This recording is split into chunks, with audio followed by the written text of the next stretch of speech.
Register గారు నమస్కారం sir. ఇవాళ తమరికి రిప్రజెంటేషన్ ఇచ్చి వెళ్దామని సార్ అనుకుంటారు. రిజిస్టర్ గారు బయటకు వెళ్ళారు సార్. ఆయన ఆప్షన్స్ ఎవరో ఆఫీస్లో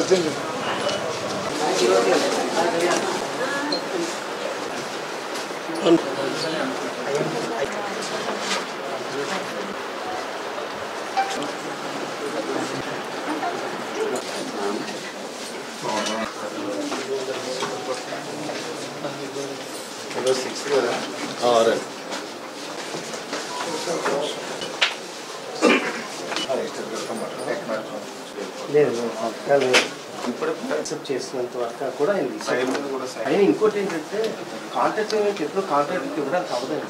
మనం ఎంతంది మనం రాజనగరం నియోజకవర్గంలో రాష్ట్రంలోనే అత్యధికంగా 432 కళాశాలలో అనుబంధ కళాశాలలు ఉన్నటువంటి ఏకైక యూనివర్సిటీ నన్నయ్య యూనివర్సిటీ. ఈ ప్రాంతం అంతా కూడా విద్యాపరంగా బాగా అభివృద్ధి చెందుద్ది. ఇక్కడ విద్యార్థులందరికీ మంచి విద్యాబోధంతో పాటు వాళ్ళకు ఒక మంచి భవిష్యత్తు అనేది ఏర్పడద్దని చెప్పేసి ప్రభుత్వం అప్పట్లో బాగా ఆలోచించి ఇక్కడ నన్నయ్య యూనివర్సిటీని తీసుకొచ్చింది. నన్నయ్య అనే దానికి ఎంత ప్రాముఖ్యం ఉందో మనందరికీ తెలుసు. వారి పేరు మీద ఒక యూనివర్సిటీ పెడితే వేలాది మంది జీవితాలతో మంచి భవిష్యత్తు ఏర్పడడానికి అనుకూలంగా ఉంటుంది, అన్ని విధాలుగా బాగుంటుందని చెప్పేసి ఇక్కడ ఏర్పాటు చేస్తే ఈ కాలేజీ అంతా ఈ యూనివర్సిటీ పూర్తి స్థాయిగా అవకతవకలతో కూడి నిండిపోయింది. ముఖ్యంగా చూసినట్లయితే ఈ 2019 నుంచి 2024 సంవత్సరంలో పూర్తిగా అవినీతిమయం అయిపోయింది. ఎంతటి అవినీతిమయం అంటే ప్రతి విషయంలోనూ కూడా దోపిడీ. ఇక్కడ టెండర్ల విషయంలో కూడా వాళ్ళకు కావలసిన విధంగా ఇక్కడ టెండర్ కండిషన్స్ పెట్టి టెండర్లు వాళ్ళకి బినామీలు వాళ్ళకు కావలసినటువంటి బంధువులకి వాళ్ళకు కావలసినటువంటి స్నేహితులకి వాళ్ళ అనుచరులకి టెండర్లు వచ్చే విధంగా టెండర్ డాక్యుమెంట్ డిజైన్ చేసి టెండర్లు పిలుచుకున్నారు. పేమెంట్లు కూడా గవర్నమెంట్ దగ్గర లేవని చెప్తే కూడా యూనివర్సిటీ నుంచే పేమెంట్లు ఆ యొక్క డిపార్ట్మెంట్ ట్రాన్స్ఫర్ చేసి కాంట్రాక్టులు పేమెంట్లు చేశారు. అంటే వీళ్ళు ఎంత ఇంట్రెస్ట్ ఉందో చూడండి ఇక్కడ. అదేవిధంగా చూస్తే ఎలక్షన్ నోటిఫికేషన్ వచ్చిన తర్వాత కూడా ఆ రోజు ఉన్నటువంటి అధికారంలో ఉన్నటువంటి పార్టీ తాలూకు నాయకులు యొక్క బంధువులకి స్నేహితులకి వాళ్ళ యొక్క అనుచరులకి కూడా ఇక్కడ సుమారు 40 మందికి ఉద్యోగాలు ఇచ్చారు అని అంటే ఎంత దోపిడీకి గురవుతుందో మనం అర్థం చేసుకోవాలి. అలాగే గత ఎమ్మెల్యే ఎవరైతే ఉన్నారో వారి మామగారిని ఎగ్జిక్యూటివ్ కౌన్సిల్లో మెంబర్గా పెట్టుకున్నారు. ఇక్కడ అంటే ఎగ్జిక్యూటివ్ కౌన్సిల్లో అప్రూవల్ ఉంటే ఏ పనైనా చేయొచ్చు యూనివర్సిటీలో. అలాంటి ఎగ్జిక్యూటివ్ కౌన్సిల్కి ఆయన సొంత పిల్లనిచ్చినటువంటి మామగారిని ఇక్కడ ఎగ్జిక్యూటివ్ కమిటీ మెంబర్గా వేసుకుని ఇక్కడ అక్రమాలు ఇక్కడ ఎక్కువ సాధించారు. అదేవిధంగా చూస్తే ఫైనాన్స్ కమిటీలో కూడా వాళ్ళ బంధువులే. ఇక్కడ ఉన్నటువంటి ప్రతి విషయంలోనూ కూడా అక్రమాలు ఏ విధంగా చేయాలి, దోపిడీలు ఏ విధంగా చేయాలి, యూనివర్సిటీని ఎన్ని విధాలుగా దోచేయాలనే దానికి వాళ్ళ మార్గనిర్దేశకాలు కొంచెం అన్నీ వాళ్ళకి కావాల్సిన విధంగా ఏర్పాటు చేసుకుని ఇక్కడ అంతా కూడా దోపిడీ చేశారు. చివరికి ఇక్కడ కాన్వికేషన్ విషయంలో కానీ సిబ్బంది విషయంలో కానీ ప్రతి విషయంలోనూ కూడా వేశారు. ఇక్కడ అసలు ఇక్కడ అది ఇదని ఏమి లేదు, దొరికిందల్లా కూడా ఏదైతే ఉందో ఎవరైనా సరే ఉద్యోగం చేయాలి అని అంటే వాళ్ళ యొక్క విద్యా ప్రమాణాలు ఎలా ఉన్నాయి, వాళ్ళ సర్టిఫికేట్స్ వెరిఫికేషన్ ఏంటి అనేది కూడా చూడకుండా వీళ్ళే సపోర్ట్ చేసి దొంగ సర్టిఫికేట్లతో ఉద్యోగాలు ఇచ్చినటువంటి పరిస్థితి ఇక్కడ ఉంది. కన్స్ట్రక్షన్ విషయంలో భారీ మోసాలు జరిగినాయి. చిన్న కాన్వికేషన్ పెట్టాలంటే కూడా అక్కడ ఖర్చులు భయంకరంగా రాసేయడం, ఖర్చులేమో తక్కువ పెట్టడం, అది కూడా బినామీ కాంట్రాక్ట్లకు ఇవ్వడం ఇక్కడ జరిగింది. అలాగే షాపుల విషయంలో కూడా అలాగే జరుగుతుంది. ప్రతి విషయంలో కాలేజీ డెవలప్మెంట్ సిడిసి అనేది ఒకటి ఉంటుంది, దాంట్లో కూడా డీడీలు కూడా ఎవరైతే డీడీలు వీళ్ళకి వస్తాయో దాన్ని వీడికి కూడా దుర్వినియోగం చేసినట్టుగా మాకు ఇన్ఫర్మేషన్ వచ్చింది. ఇలాగే ప్రతి విషయంలో ఇన్ఫ్రాస్ట్రక్చర్ విషయంలో కానీ స్విమ్మింగ్ పూలు లేకపోతే జిమ్ము ఇక్కడ ప్రతి విషయంలోని ఎంప్లాయీస్ విషయంలో కానీ అన్ని విషయాల్లో కూడా చాలా అక్రమాలు జరిగినాయి. ప్రాథమికంగా మేము ఇక్కడ చాలా రిపోర్ట్ తయారు చేసాం. రిపోర్ట్లన్నీ కూడా తయారు చేసాం. ఇంకా కూడా మేము ఇన్ఫర్మేషన్ని ట్రేస్ అవుట్ చేస్తున్నాం. ఇక్కడ చాలా ఇప్పటికే మేము తయారు చేసిన ఇటువంటి రికార్డు చూస్తే ఇన్ని ఫైల్స్ దొరికినాయి. ఇక్కడికి మాకు మేము సేకరిస్తున్నాం. ఇంకా పూర్తి స్థాయిలో సమాచారాన్ని కూడా ఇప్పుడు ఈ రోజున రిజిస్ట్రార్ గారికి అడగడం జరిగింది. రిజిస్ట్రార్ గారు అందుబాటులో లేరు. ఇంకొక సంబంధించినటువంటి ఆఫీసర్ ఎవరో రిజిస్ట్రార్ గారు ఆప్షన్స్లో ఎవరు ఇన్ఛార్జ్ రిజిస్ట్రార్ గారు అనుకుంటా ఉన్నారు. వారు కూడా సమాధానం ఎలా ఉందంటే ఇక్కడ ఏమంటే ఎలక్షన్ కోడ్ వచ్చిన తర్వాత 40 మంది జాయిన్ చేసుకున్నట్లుగా మాకు వచ్చిందంటే అంతమంది కాదండి, జాయిన్ చేసుకోండి, కొంతమందిని జాయిన్ చేసుకోండి. ఎంతమంది అంటే చెప్పట్లేదు.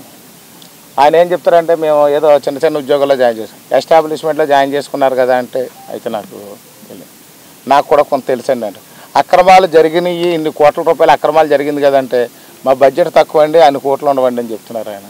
అంటే అన్ని ఇక్కడ అందరూ కూడా కింద నుంచి పై స్థాయికి ఎక్కువ మంది ఇన్వాల్వ్మెంట్తో కూడినటువంటి స్కామ్ జరిగింది. ఇక్కడ రాజకీయ నాయకులే కాకుండా ఇక్కడ అధికారులు, ముఖ్యంగా వైస్ ఛాన్సలర్ గారు కూడా ఎవరైతే మొన్నటి వరకు వైస్ ఛాన్సలర్గా ఉన్నారో ఆయన రిజైన్ చేసి కూడా ఫైల్ మీద సంతకం పెడుతున్నాడు అనేది కూడా మాకు సమాచారం వచ్చింది.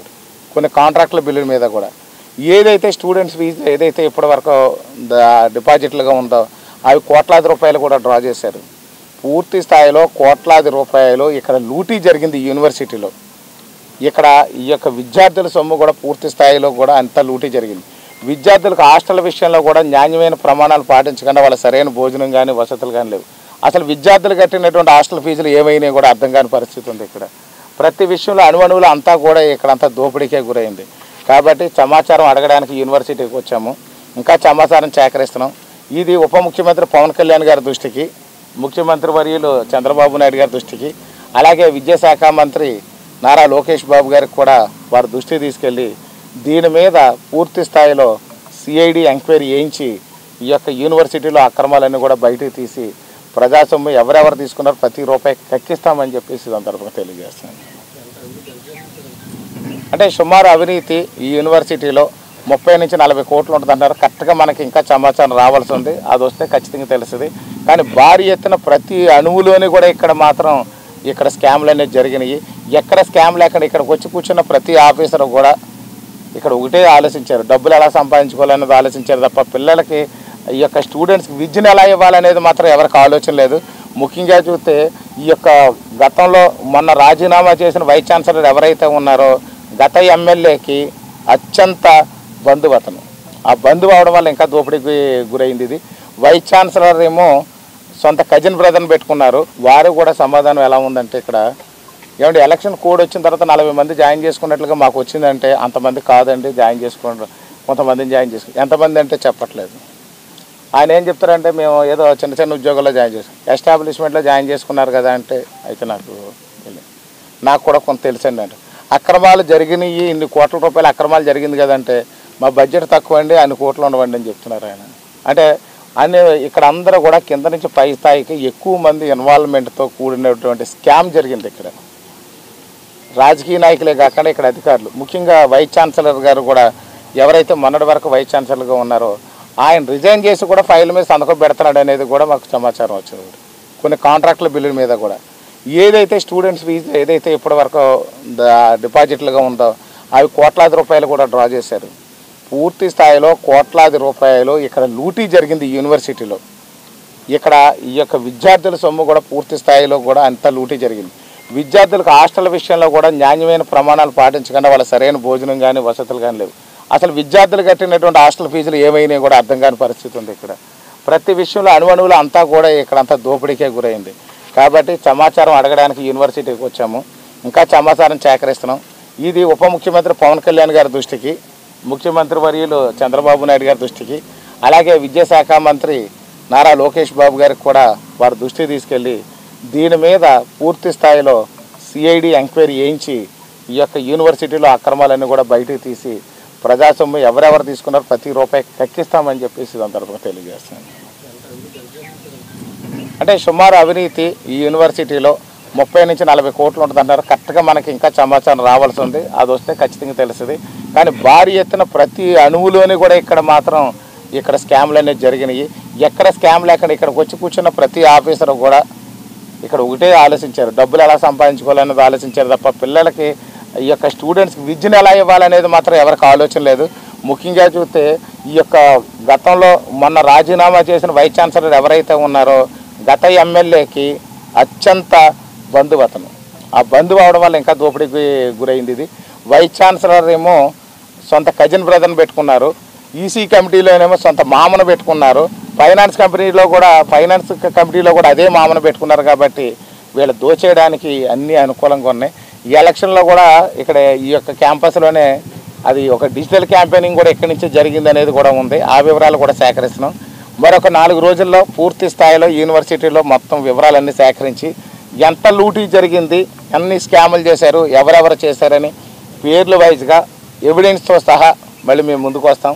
ఇది ముఖ్యమంత్రి గారి దృష్టిలో పెడుతున్నాము, ఉప ముఖ్యమంత్రి గారి దృష్టిలో పెట్టి, విద్యాశాఖ మంత్రి గారి దృష్టిలో కూడా పెట్టి, అవసరమైతే దీన్ని సిఐడి ఎంక్వైరీ చేసి కూడా ఖచ్చితంగా మొత్తం నిగ్గు తేలుస్తామని చెప్పి తెలియజేస్తాం. ఇన్ఫ్రాస్ట్రక్చర్ విషయంలో జరిగింది, డీడీల విషయంలో జరిగింది, ప్రతి కన్స్ట్రక్షన్లోనే జరిగింది. వీళ్ళకి కావాల్సిన విధంగా టెండర్లు పిలుచుకున్నారు, కావాల్సిన విధంగా ఈసీ అప్రూవల్ అనేవి కూడా దొంగ అప్రూవల్ చేసేసుకున్నారు. ఆ ఈసీ కమిటీలో ఏమేమి అప్రూవల్ చేశారో చూసుకుని ఆ మినిట్స్ అంతా కూడా ఈరోజు అడగడం జరిగింది, లెటర్ ఇచ్చాము. అలాగే ఫైనాన్స్ అప్రూవల్ ఏమేమి జరిగినాయి, ఉద్యోగాలు కూడా వీళ్ళకి నచ్చినట్లు ఉద్యోగాలు అమ్మేసుకుని ఉద్యోగాలు వేసుకున్నారు. ఇందులో లోపల ఎలక్షన్ నోటిఫికేషన్ పడిన తర్వాత కూడా సుమారు 40 మందికి ఇక్కడ ఉద్యోగాలు వేయించారు వీళ్ళు. అంటే దానికి ఫైనాన్స్ ఏది విధమైన గవర్నమెంట్ అప్రూవల్ లేకుండా ఎగ్జిక్యూటివ్ కౌన్సిల్తోనే అప్రూవల్ తీసేసుకుని వీళ్ళే పెట్టేసుకుని వీళ్ళ సొంత మనుషులు అన్ని అప్రూవల్ పెట్టేసుకుని మొత్తం స్కాములు చేస్తారు. ఇవన్నీ చాలా స్కామ్ ఉంది. ఇంకా పూర్తి స్థాయిలో ప్రాథమికంగా విచారణ అనేది మేము మొదలుపెట్టాం. ఖచ్చితంగా దీని మీద పూర్తి స్థాయిలో చేస్తున్నాము. చేసి మళ్ళీ వారం రోజుల లోపల మొత్తం సమాచారాన్ని సేకరించి మొత్తం స్కామ్ అనేది మాత్రం భారీ ఎత్తున ఉంటుంది అనేది ఇక్కడ కనిపిస్తుంది. అవసరమైతే సిఐడి ఎంక్వైరీ చేయించైనా సరే వీళ్ళ స్కాములు బయటకు తీయించి ప్రతి రూపాయిని కక్కించి ఎవరైతే స్కాములు చేస్తారో వాళ్ళని శిక్షించే వరకు మాత్రం మేము వదిలిపెట్టమని చెప్పి సందర్భంగా తెలియజేస్తాం. Thank you.